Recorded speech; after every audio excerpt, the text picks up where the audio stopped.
Have you taken the red pill? That means not taking the blue pill, and awaking to the fact that what you've been told is often wrong. The phrase comes from the movie The Matrix from 1999.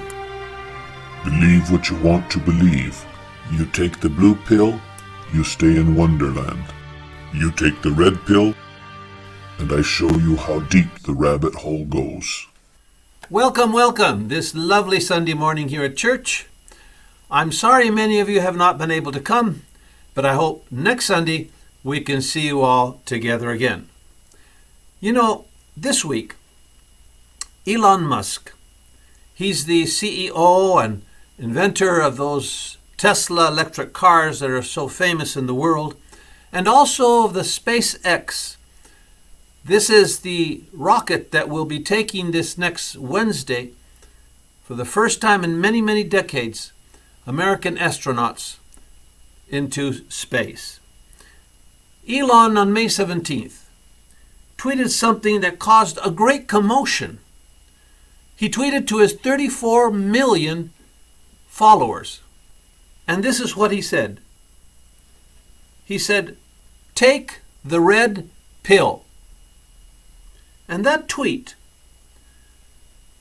caused such a commotion, but caught the attention and the endorsement of President Trump's most trusted advisor and daughter, Ivanka Trump. She tweeted back to Elon, "Elon, I have taken it. I have taken the red pill." You know, though that science fiction movie that I showed you in the introduction is over 20 years old since it was made, that phrase, the red pill, has become iconic, a euphemism. Blood, red versus blue. And as with just about everything these days, political battle lines have been drawn here between red pills and blue pill thinkers. It's an interesting analogy, blue and red, because here in the United States, the country is divided into blue states and red states, even blue cities within red states. The ways of thinking and the agendas of the blue thinkers. Blue states are liberal, who are against personal freedoms and for government control of everything. They are for breaking apart the families. They are against biblical values, against God, churches, Christians, against honesty, integrity, patriotism, against national identity, and for the encouraging of abortion, gay rights, gay marriage, sodomy, sin, and every expression of life. Marijuana, liquor. Stores are open in the midst of the pandemic, and they endorse it. The blue liberal states are for a nanny state, where work, as God himself commanded man, should be placed aside, abolished. Everything is provided to you by the state, as long as you keep connected to that machine and be asleep. Red states, however, are the opposite. They are for freedom of religion, of conservative values, of families, of home, of an honest day work, of prosperity, of God and country. Our last president, Barack Obama, referred despisingly to those red pill people, saying they're bitter. They cling to their Bibles and religion. And the reaction was immediate. It uncovered the real agenda of the blue pill people. His remarks were elitist, out of touch of people, and against Christians. So we live today, not in the United States of America, but the divided states of America. And with the excuse of the pandemic, the governors of the blue states have prohibited church gatherings, thus violation of the Constitution, freedom of religion, and have gotten mad and revolted many of the Christians. For a while they stayed in their homes, but as they extended the times that the church could not open, they began to revolt. Why? Because those governors allow essential businesses, such as the sale of liquor, abortion clinics, marijuana shops. Those are essential, but not churches. And yesterday, President Trump made an historic announcement declaring that churches were essential for America. And if the governors didn't lift that ban, he would make them to allow the churches to open and people to worship. I want to share that with you because that is very important in the United States today. Some governors have deemed liquor stores and abortion clinics as essential, but have left out churches and other houses of worship. It's not right. So I'm correcting this injustice and calling houses of worship essential. I call upon governors to allow our churches and places of worship to open right now. These are places that hold our society together and keep our people united. The people are demanding to go to church, and many millions of Americans embrace worship as an essential part of life. The ministers, pastors, rabbis, imams, and other faith leaders will make sure that their congregations are safe as they gather and pray.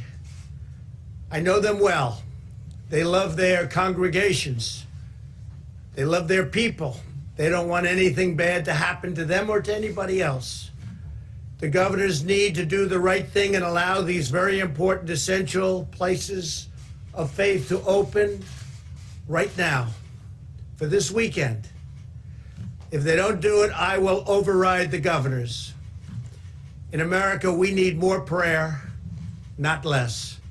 Thank you very much. Thank you.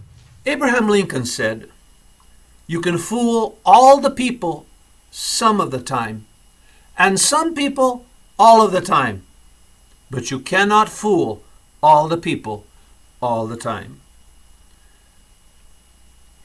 Abraham Lincoln was the president in the darkest time of the U.S. history, the Civil War, with all its ugly carnage, blood, and as a nation was divided into two bands, two beliefs. Again, blue pill against the red pill. Brother against brother fought. Houses were divided. And in the midst of this darkness of war between brothers, a song was heard. And it said, "God is marching. His truth is marching on." It had many names, but it came to be known as the battle hymn of the Republic. And out of darkness, of war, of slavery, of bondage, slavery was abolished.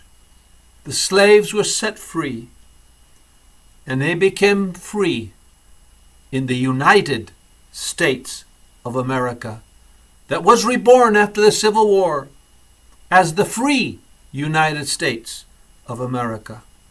In this iconic song, I'm sure you probably heard it, but I want you to listen to it again. I will continue the message after this song.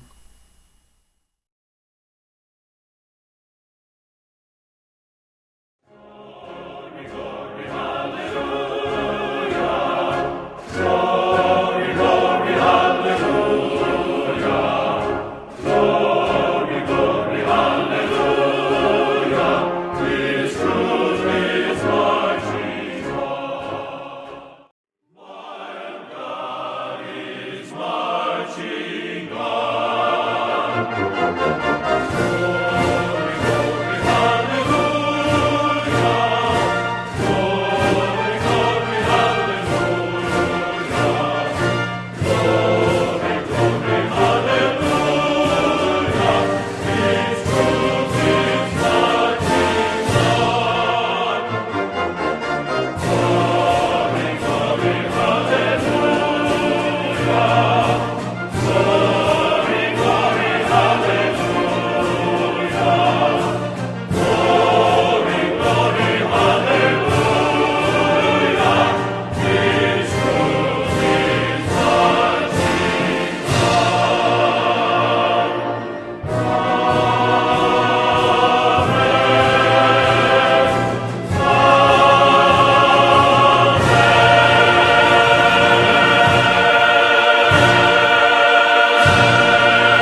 lying and deceit, the main ingredients of that blue pill, may survive for a while, but the truth will eventually prevail.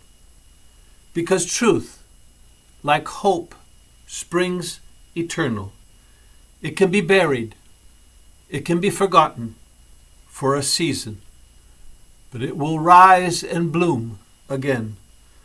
Like the perennial flower bulbs, like the tulips, the daffodils, they contain a complete miniature flower, complete but underground, covered unseen.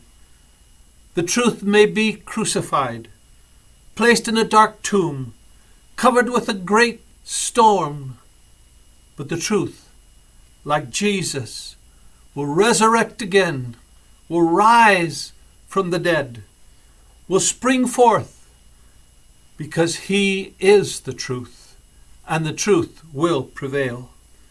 It may lie dormant for 3 days, or 3 years, or 30 years, but when God decrees enough is enough of the destruction of evil, he will arise.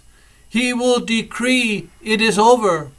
He will do whatever is necessary, a pandemic, a war, whatever it takes. But he comes, and when he comes, truth will prevail. Light will shine in the midst of darkness.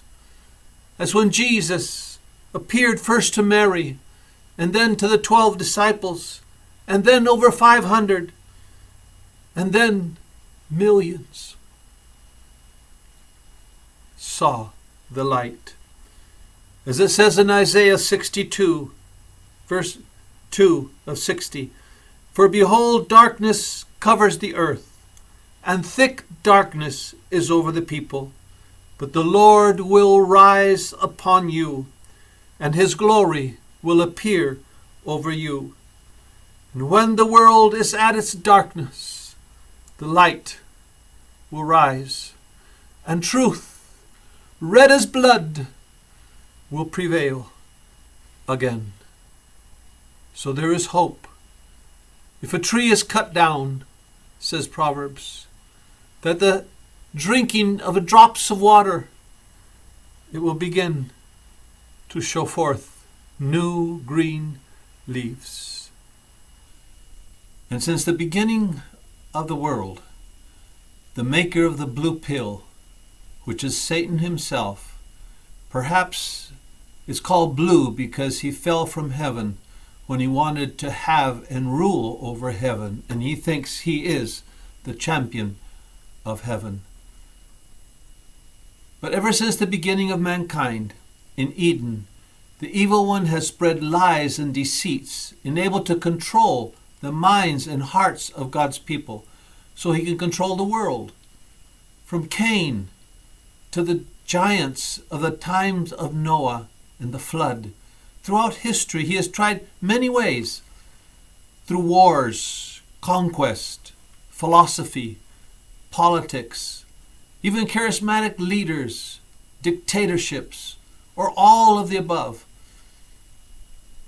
In our father's generation, they saw in Hitler and the Third Reich affecting the minds of people, controlling their way of thinking. It's not the first time it's happened. Almost every generation, the enemy has tried different types of pills to take over humanity's mind and the whole souls of men. As I said, Germany was taken over by the power of the words. What words of man have power unless there's a spirit behind them, giving them power? And that infection took over all Europe and resulted in that terrible war. When I was a child, I remember I saw a little bit of the same in the dictatorship of Perón and his wife Eva Perón. They were dictatorships all over the world. In many countries, there still are. There is no truth where there's dictatorships. It keeps the people imprisoned as their minds.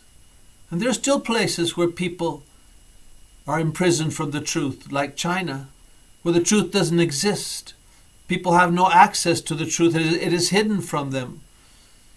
Satan even tried to take over the church. This pandemic even affected the church in a time that was called the Dark Ages. The truth, which is God's Word, the Holy Scriptures, was hidden from people in the church. Can you imagine that? Christians not be able to read the Bible. Yes, it was hidden from them, while the popes and the bishops and even unsuspecting priests that loved God, they spread the power of the blue pill and hid the truth from people that lived in darkness. Until one day, God intervened and gave light. Yes, like a little red pill moment, a flash of light in the darkness to the soul of a man called Martin Luther. And he awoke. And as always, hell's sentinels were sent out to try to close that breach so people could not awake, but they could not. They tried to attack him in so many ways, like they did Jesus when all he did was speak the truth. The truth will always be more powerful than the lie. It will always prevail, as it always has prevailed. That's why the world has even existed so long and has not destroyed itself, because of God's love and his intervention. And as Jesus said, then you shall know the truth, and the truth will set you free. And God has been restoring, resetting the world with truth so many times as you look past in history, in his love. Sometimes all it takes is one person to start a revolution of truth that causes an avalanche of people that have been awoke, crying out to the Creator for his marvelous life-changing red pill. What are the ingredients? They're formed on the cross. One of those is love. As John said in John 3:16, God so loved the world that he gave his only begotten Son, so that whosoever believeth on him should not perish, but have everlasting life. You know, we're again living in this generation in the world where the enemy has tried to put his evil tentacles and grab a hold of the world, filling with lies, untruth, deceits. Society that has been controlled by the effects of that blue pill that sedates the mind, the soul, the thought. That blue pill transmitted through education, through media, through pseudoscience, through government. But God has intervened. And God's intervention wakes people up, shake things up. And that's what's happening now in the world. Once again, as he has so many times in history, he's shaking up the world, waking us up to that which really matters. The devil is no more in control. He is frantically trying to do damage control. That's the control he has, damage control. To undo the damage to his kingdom that God has made.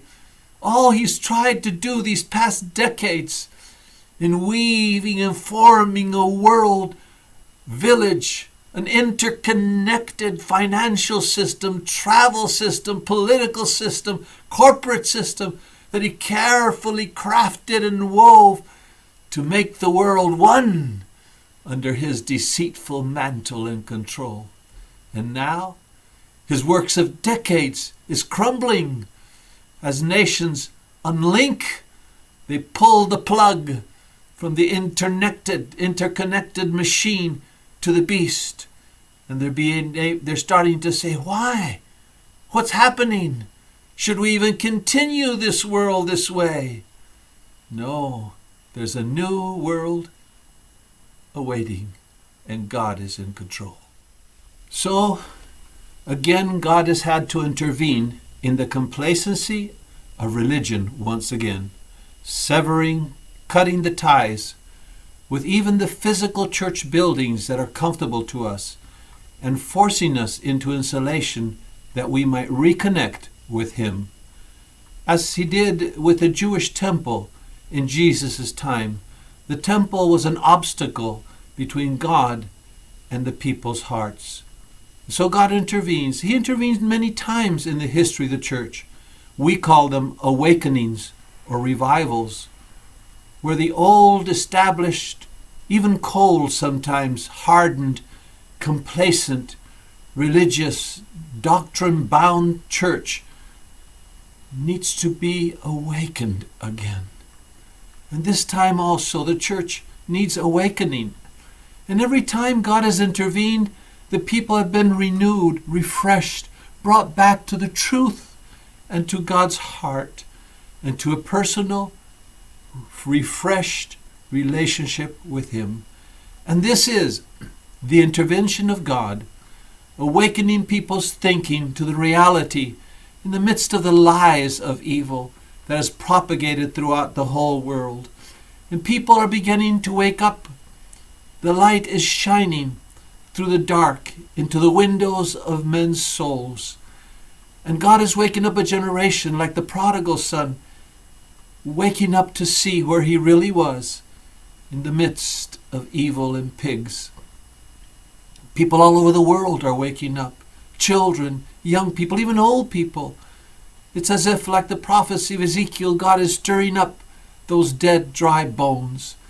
People of all ages, ethnicities, have posted online videos describing those red pill moments of personal awakenings that have caused them to reject the narratives of society learned since childhood from friends and teachers, news, entertainment, and media. God is waking a people to their ways, even to their sins. There's thousands and thousands, if not millions, in the world that we know not of that are waking up, that are having their red pill moments. I have heard many testimonies. Just the other day, a young lady told me, I need to go to church. God's talking to me. Yes.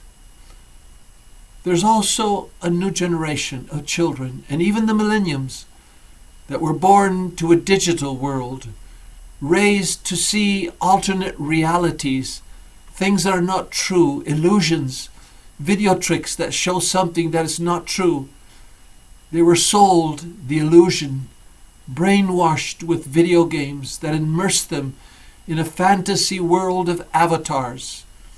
The lies of the world, the devil, his deceits, his mind tricks, his virtual realities that captures the world and holds the hearts and minds of the young people of this world that live in an imaginary world like Neo in the Matrix. And they're clueless to the reality of what life really is. Jesus said, "Come to me, I am the truth." The ultimate red pill. He's offering the world to awaken from a long illusion. As Jesus said, you will know the truth, and the truth will set you free. Parents, let your children know the truth. Don't let your children drink the blue Kool-Aid. Especially if your children are still small, under your care. Make sure you slip that red pill in their hearts to counteract the blue pill they're exposed to constantly in school and among their peers. There's so many wonderful Christian films, movies, even cartoons for children, small children on YouTube. Lifebook is one of them. And if your child has grown and he's not a child anymore, always seek the opportunity to slip that red pill. Don't ever give up. And how about yourself? You know, sometimes as we grow older, we forget to take a pill. Are you remembering to take your red pill? And what is that red pill? If not the blood of the Lamb that saved the children of Israel on Passover Day, which was the emblem of what would be one day the cross. That red pill is full with the life-giving truth of the cross. And finally, I want to speak to you blue pill takers. The blue pill is a blissful ignorance or denial of reality and the truth. It's living in an illusion. Don't drink that Kool-Aid. Even those skeptics about the red pill, who like Neo of the Matrix are beginning to wake up that there might be a different reality. Maybe they're right. Let me tell you what will happen when you take that pill, because it will enable you to see the reality, what it really is, and to be free from the prison of lies, deceit. But first, you must believe. That red pill will reveal the reality of your life. And when you take that pill, you will have to face up to the truth of what it shows, the truth of your life, the real life. And it'll include failures and sins.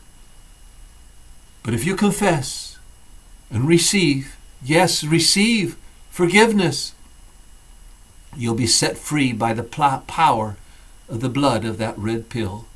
That marvelous, priceless pill is not available to buy online.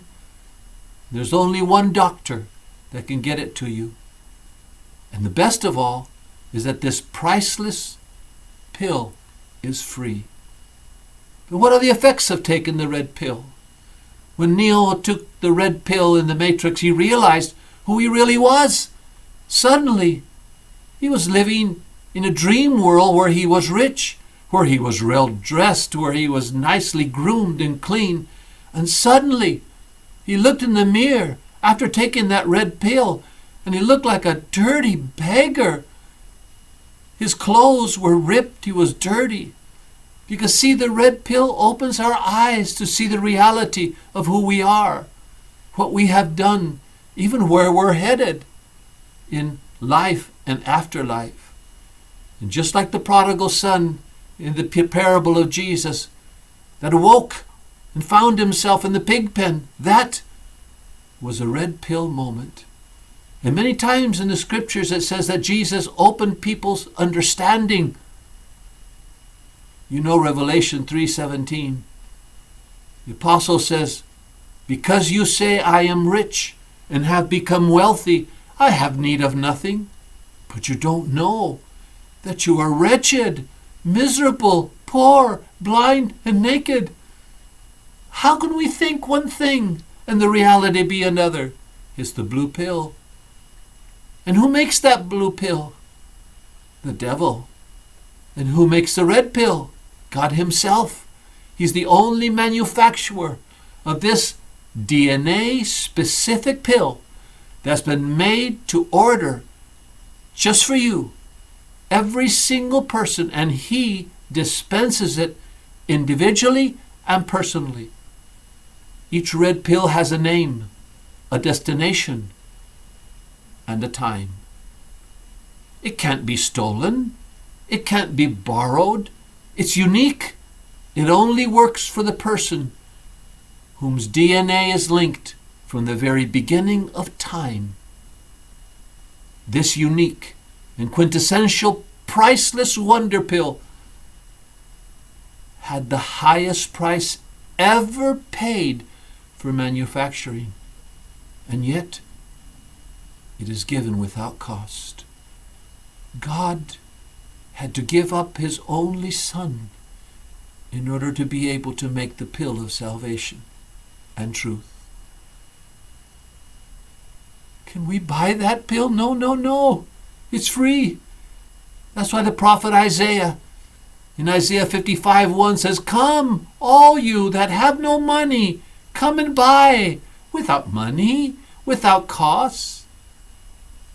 And once you take this pill, the ingredients of this pill will seek out and destroy that virus of untruth, the spirit of lies and defeat and deceit that got us into this sickness in the first place will be gone.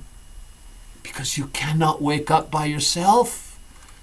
God has to intervene. And he must set you free from the connection to evil. But this red pill doesn't tie you to a church, but it unites you to God himself. Because Christians are individual sons of God, not constituents. They're not part of a system, a doctrine, a church, or a ministry. They're citizens of a kingdom whose king is Jesus Christ, ruled by him, connected individually to Jesus Christ through the links formed by the ingredients of that blood pill, which is the blood of the cross flowing through the veins that connect us to Jesus Christ, the living source of life and truth that comes from his very heart. And through him, we connect to others and to God himself. We connect only and directly with Emmanuel, which means God with us, which is Jesus. We're not connected to each other directly as if it were a social club, but we connect through Christ. And all those that are in Christ are a family. Even though their DNA might be different, their personalities or characters, but they are one in Christ and through Christ. And the church is, as the Apostle Paul said, a body. So take that red pill and enter, discover a new and beautiful and wonderful world of reality and truth. And God is coming to the world as a wave of a red tsunami that's going to turn back that wave of blue liquid that's infected the hearts and minds, even the spirits and souls of men. And he will turn their hearts from evil to good. The hard hearts he will make hearts that are softened like flesh. The hearts of the children that have been turned against their parents will be turned back towards them. And the parents' hearts to their children. Yes, God is visiting the earth. Get ready to receive him. He's already on the way, running over the mountains. In Psalm 121, the psalmist says, I will lift up my eyes to the mountains. That's where my help comes from. So look up. Look up to the one that comes running over the mountains. Lift up your eyes. My help comes from the Lord, the maker of heaven and earth. Lift up your eyes to the mountains, because that's where he's coming from. The mountains of Zion, over the seas of crystal. He's descending to earth to separate and mark and heal and deliver and set free his people and cover them with the cloak of saving blood.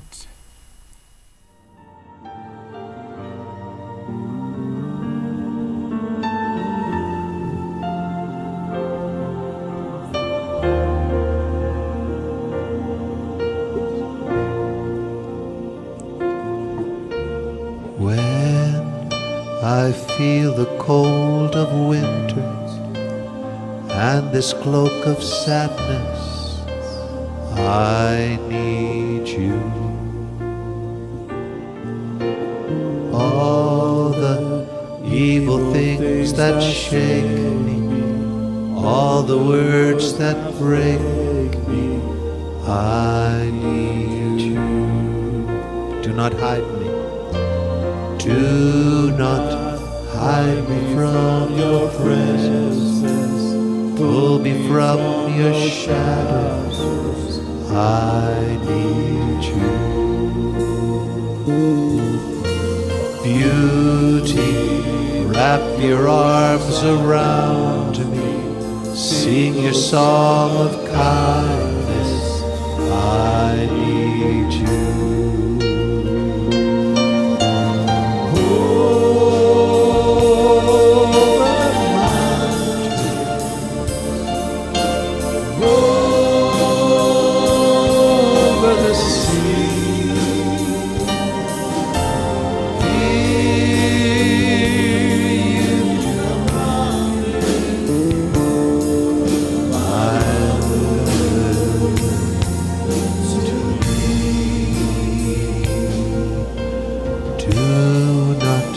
Hide me from your presence, pull me from your shadow.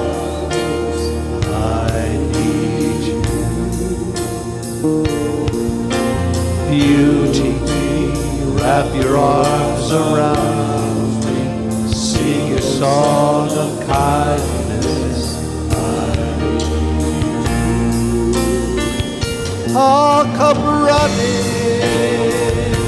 I'll come running, I'll come running back to you.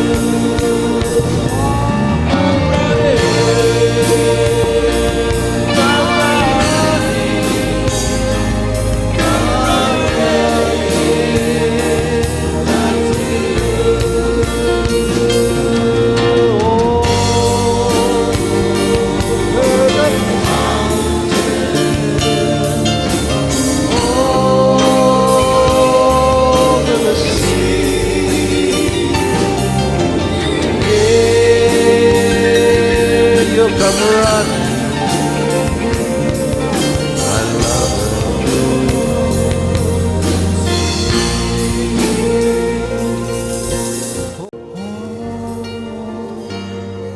through the valleys, through the dark night, here you come running to hold me till